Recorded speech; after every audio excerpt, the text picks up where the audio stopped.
On va parler dans cette vidéo du carnet d'ordre. Je vous dirai ce que c'est, son fonctionnement et l'évolution du prix par rapport à ces ordres-là justement. Alors pour ce faire, je vous ai fait un petit schéma. Et donc le carnet d'ordre, c'est ça se représente comme ça. Les achats à gauche, les ventes à droite, des fois c'est un au-dessus de l'autre, bon ça va dépendre du broker par exemple. Et alors, dans le carnet des achats, dans le côté des achats, vous aurez tous les ordres des acheteurs qui ont été mis sur le marché. Et ensuite, dans le côté côté vente, vous aurez les ordres des vendeurs. Donc là, ce sont les gens qui veulent vendre, qui ont positionné leurs ordres. Forcément, ils veulent vendre, c'est toujours un peu plus cher. Et les acheteurs qui veulent acheter moins cher, c'est toujours plus bas.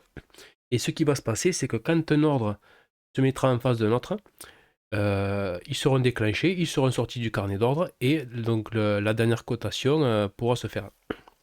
Alors on va voir ça tout de suite. Admettons là, bon, j'ai des ordres en attente, pour l'instant il n'y a pas de transaction.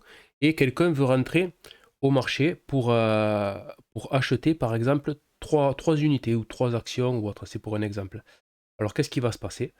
C'est que ici, j'aurai un ordre qui va se mettre avec 3 achats. Alors ici je vais marquer 3.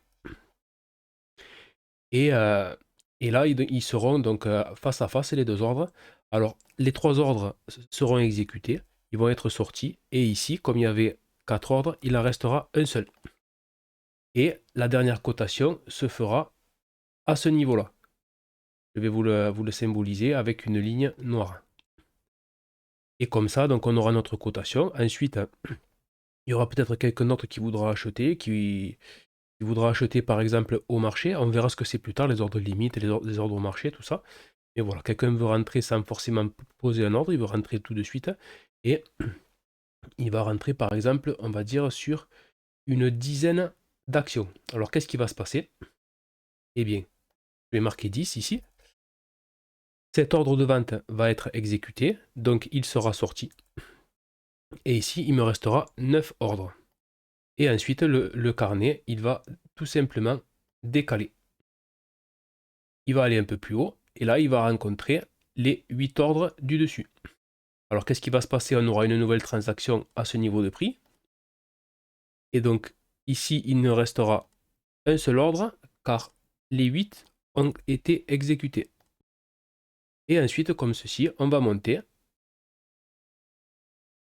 Et on viendra se mettre en face les 7 derniers ordres. Et là, le prix montera.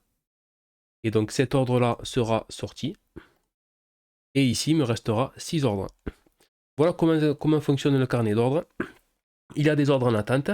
Et ensuite, quand quelqu'un veut déclencher un ordre, pouf, il le met et il met son ordre et il est déclenché. Si maintenant j'ai une personne qui veut vendre énormément d'un coup au marché ou qui est pressé, qui met un ordre en face, et bien là, ça sera pareil. J'aurai par exemple 8 ordres, ou même je peux en mettre 5 par exemple. Donc 5 ordres. Alors celui-ci sera effacé car il sera exécuté. Là, il me restera 4 ordres. Et comme ceci, je vais descendre, je me mettrai en face des 3 ordres qui seront eux exécutés. Et là, il me restera un seul ordre. Et ensuite, on continuera comme ça au prochain niveau de prix. Et là, donc, il me restera 4 ordres et celui-ci sera effacé. Et donc, forcément, à chaque fois, la cotation, elle va descendre. Voilà, c'est tout simple, c'est comme ça que ça fonctionne. Je vais vous laisser sur ce et on continue pour la prochaine vidéo. Allez, ciao ciao!